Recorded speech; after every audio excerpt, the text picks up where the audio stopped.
Can only carry over some. Use it for boost. No.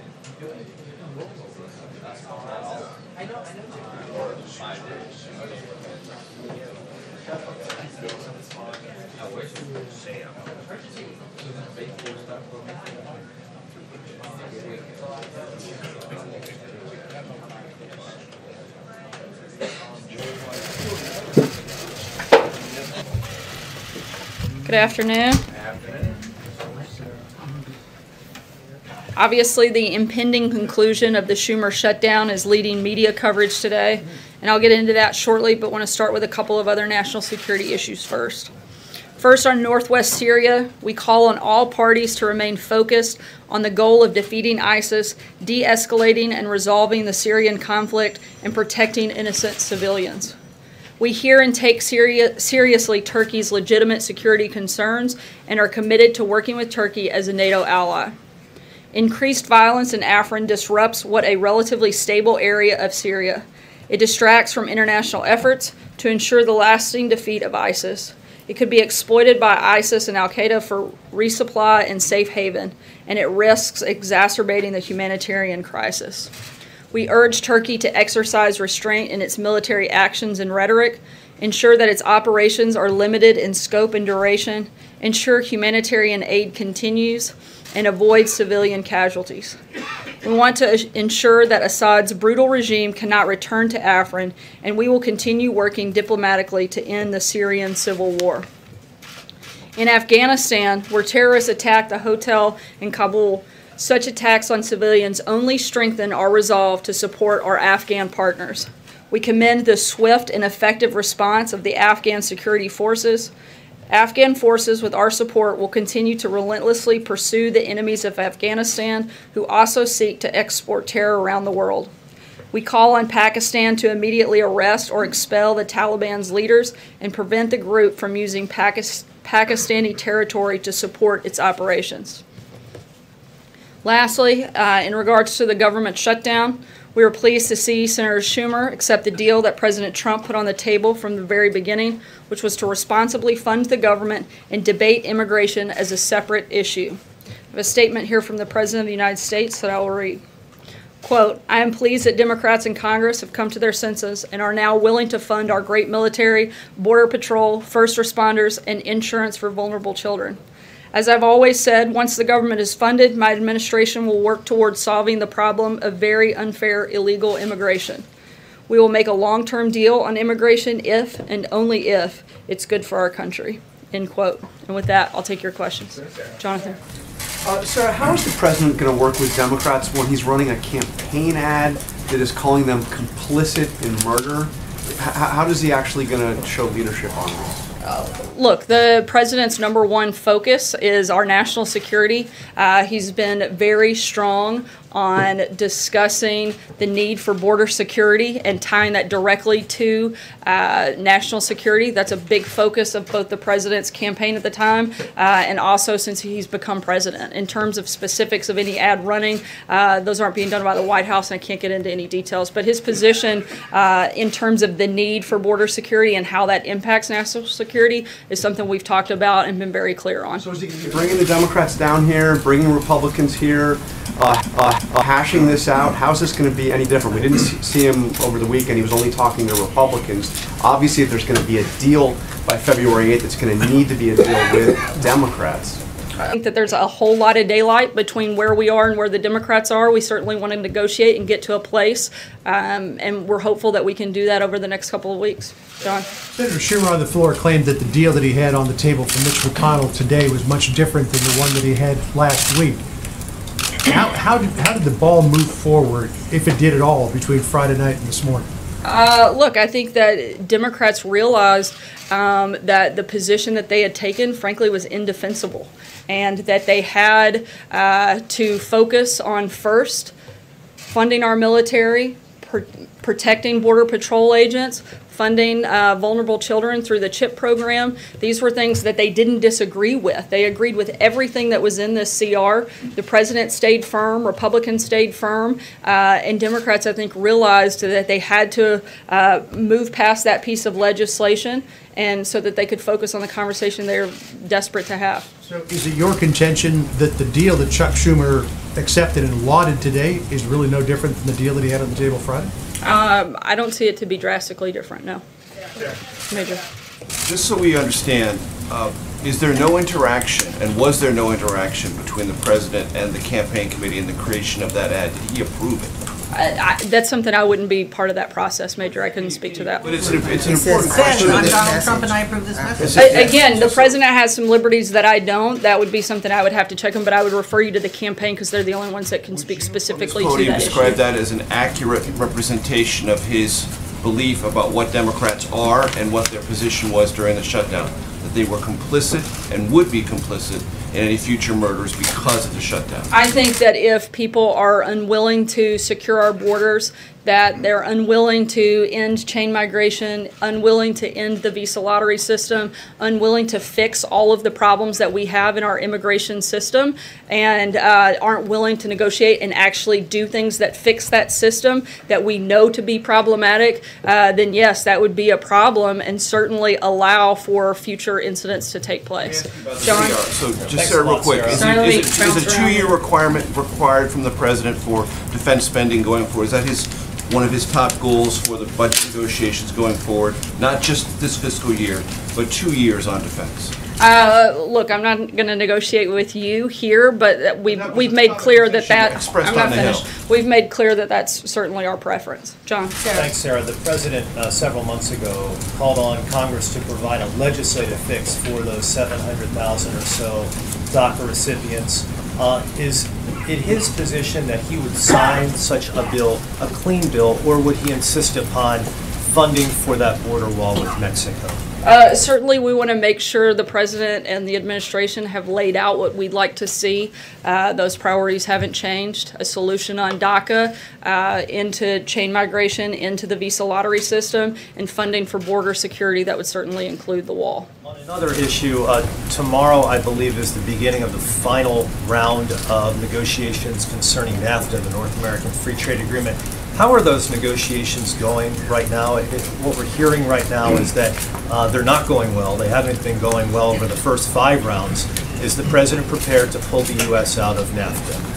Look, we don't have any specific announcements, but we actually feel like things are moving forward. We're going to continue in those negotiations, but as the president has said many times before, he's going to make sure that he gets the best deal for America and American workers. That's still the focus, and that'll still be a topic of discussion as we move in these negotiations. Dave?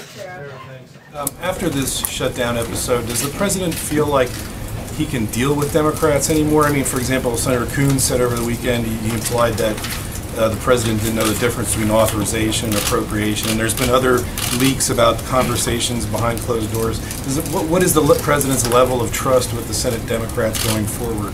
I wouldn't say it's the highest level of trust, but I think we're certainly hopeful that we can reach an agreement on responsible immigration reform. We've laid out what we want, and we hope that Democrats, we know they agree on most of those components, and we hope that they'll come to the table ready to actually make a deal and less focused on playing political games. On immigration, you have the budget, you've got infrastructure, other big things you want to get done. Is that going to be possible after this fight? We hope so.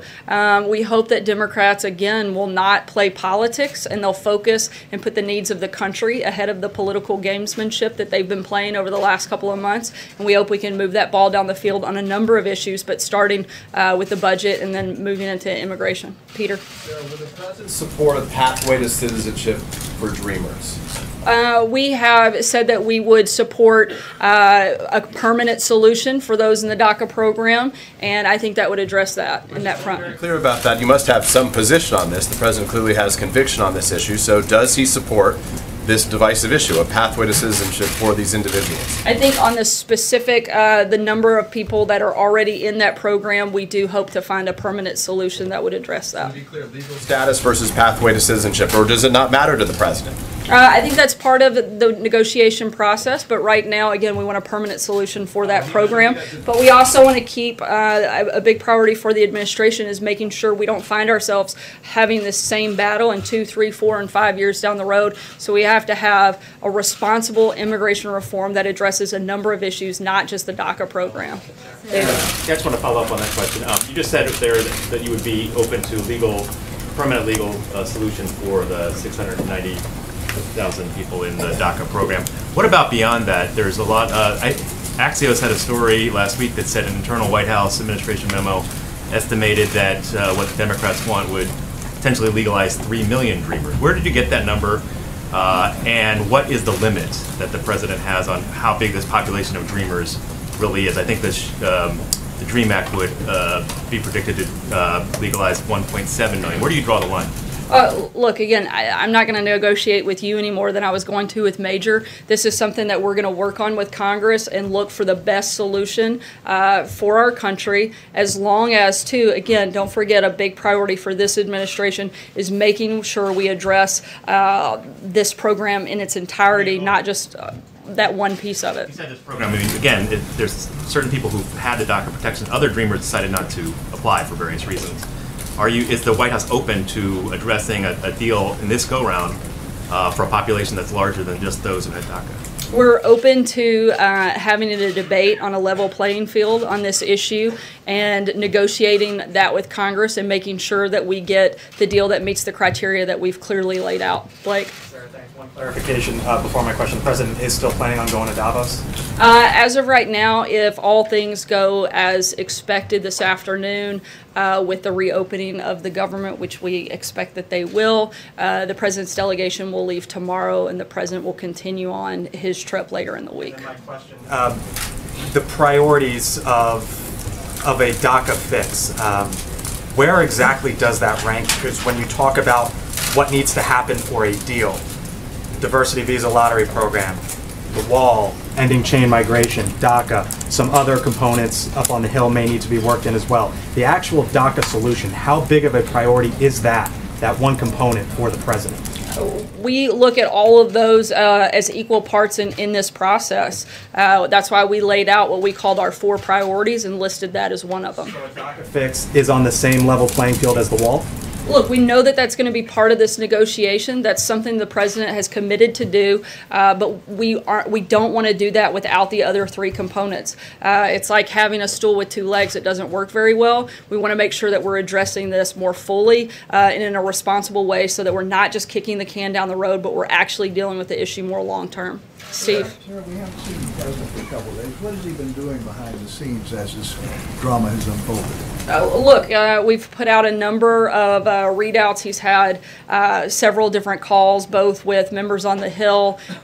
He has met with a number of his cabinet to manage the shutdown. That was a big priority for the president, was making sure that this was well managed and that it wasn't, as Director Mulvaney calls, weaponized as it was in 2013, and making sure that as we could make the impact of the shutdown have as little effect on Americans as possible. That's been a big priority for the president. I think that it certainly went much smoother than it has in the past, but also the president was putting pressure and standing firm on exactly what he was willing to do and what he wasn't, and it very clearly worked because we're back where we basically started on Friday, and the Democrats have now allowed this to move forward. Hopefully the House will move this through quickly and it'll be at the White House for the president to sign, and then we can start immediately on discussions on immigration reform. See him, sir. When will we see him? We'll keep you posted. We'll certainly make sure you guys are aware when that time comes. Will we see him sign the thing? Or? Certainly possible, and we'll let you know as the timing of that still isn't finalized. We've got to wait on the House piece. There's also OMB and legal reviews that have to take place before it actually finally hits the president's desk, and so a little bit of that's just a timing and formality issue. David? I was wondering, are we going to see him today, regardless of what the House does or doesn't do? We'll let you know. We'll keep you posted. Maggie. Sarah, just going back to the NAFTA discussions, does the president still have faith in Wilbur Ross? There was a report suggesting otherwise. Absolutely. I spoke with the president about it directly this morning. He has 100% confidence in Secretary Ross. He loves Wilbur, thinks he's doing a great job, and has been a strong advocate for the administration and been a great leader when it comes to the trade discussion on steel, aluminum, and certainly his involvement in trade across the board with the administration. Cecilia. The president was very clear back in September when he said that Dreamers have nothing to worry about. Is that still the case? I think we've been pretty clear that we want to find a solution on the DACA program, and we're going to hope that Democrats are willing to work with us to make sure we actually resolve this issue. John? There are a lot of Dreamers in this country who are sort of living on pins and needles, not knowing what their fate is and has in store for them. What is this White House's message to that population of people? I think that they should storm Capitol Hill and protest there, because that is the place that has held up this discussion. Democrats are the one that shut this discussion down by forcing a government shutdown, by being unwilling to fund the government. We lost 4 days over this process of the conversation that should have been focused on immigration reform, fighting over this CR. If they had been part of the solution instead of part of the problem, then I think we would have already been further down the road in our negotiations on that package, and hopefully we won't have problems like that in the future. John? Thank you, Sarah. Two questions. The first on the obvious that's there. Congressman Tom Cole, a member of the Republican leadership, said over the weekend that to a member, Republicans in the House were committed to the three priorities the president laid out in the process of reopening the government. Is the president in cement on those three in the negotiations that are going to follow? The ending chain migration, the ending of the lottery, and the appropriations for the wall. Yeah, we've been clear those are our priorities when it comes to immigration. Non-negotiable. Look, these are the priorities we want to see in the package, and we're going to negotiate that with Congress, but we've been pretty upfront. I think I've said it about 30 times already today. Those are the priorities and the principles that we've outlined that we want to see in any legislative package that the president signs. My other question, Sarah, is on a completely different subject. Monsanto and Bayer, who are two giants in the seed industry, are preparing to merge. Their CEOs have met with the president. And many fear that this is going to lead to a monopoly for them and in the seed industry and raising the prices, which will hurt the farm community. Is the president in favor of the merger of Monsanto and Bayer? I haven't spoken with him about that, John. I'll have to get back to you tomorrow. Thank you. I understand that you guys have laid out your criteria for what you want in a deal, but is the president saying that on March 5th, if he doesn't get what he wants from the Democrats in those other areas, that he will begin to deport the Dreamers? We haven't determined that. We're hopeful that we don't have to do that and that we don't have to get there. We would like Democrats to get serious about actually solving problems. They say they want to have this conversation. They say they want to negotiate, so much so that they were willing to shut down the government. If they're that willing to go that far, surely they'll be willing to come to the table and talk about real solutions and get something done. Remove the deportation protection from the Dreamers. The president is the one that enforced the law. Yes, he is. That is his job as commander-in-chief. He did that, absolutely. One other question. The president's but let's be clear, but that is because of Congress's failure to actually address the issue. They're the ones that actually pass and make those laws, and the president gave a 6-month time frame in order for them to do that. And now I think all of America is counting on them to show up and make sure that happens. And just one more. The president's son Eric said that the shutdown was a good thing for us, meaning politically it was a good thing for the president and his party. Does the president agree with that? I haven't spoken to him about those comments. Sorry. Darlene? What is the guidance on how quickly the government would reopen and how soon workers would be expected to be back at work and national parks and other facilities that were closed will reopen? Again, most of those parks, they tried to maintain and keep those open.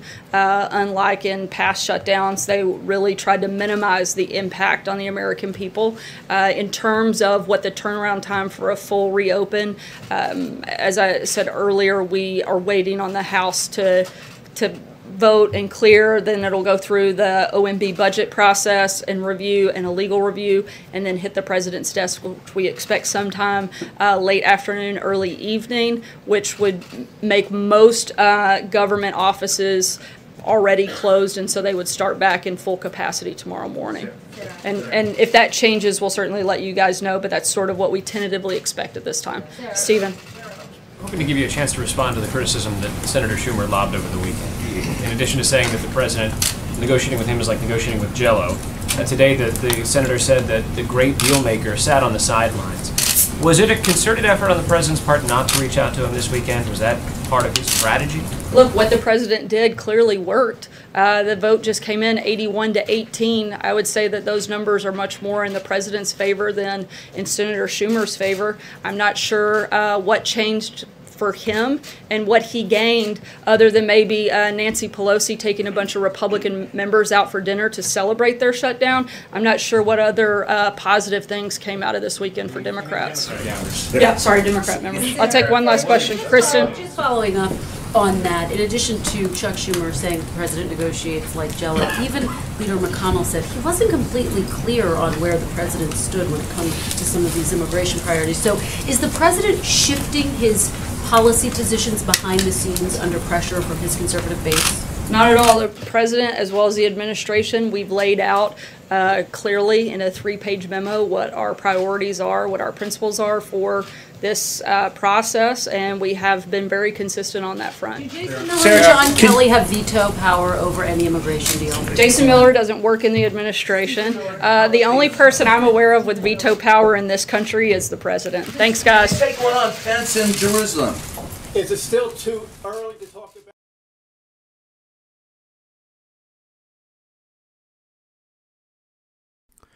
All right, folks, thank you very much for joining us and choosing us as your stream of choice. We apologize for the little hiccups in between. We are looking into why that happened. That never happens here at Golden State Times. It's very rare, and we have to see what's going on with that. But we promise you guys that all of our streams are going to be perfect, just like they always are. So thank you very much for sticking with us here at Golden State Times, and thank you so much for joining us all this morning.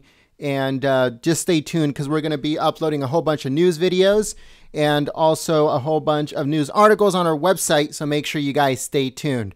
Thank you very much to all the people that shared the live stream on social media, and also to the moderators for keeping the chat clean and enjoyable for everyone.